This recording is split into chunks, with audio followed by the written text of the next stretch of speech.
I'm out fishing many of my tournaments, we have to keep our fish alive. And one thing that's really helped me a lot is this G-Juice. It's actually live well treatment. When you get the fish, you just simply put it into your live well. The nice thing about it is it comes in these bottles here, where a half of an ounce treats my whole live well.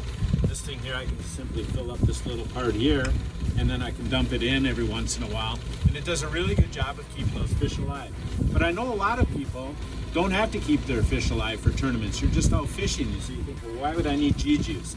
Another big place that I use a lot of G-Juice is for my live bait. You know, there's nothing better for walleyes than keeping your minnows nice and lively.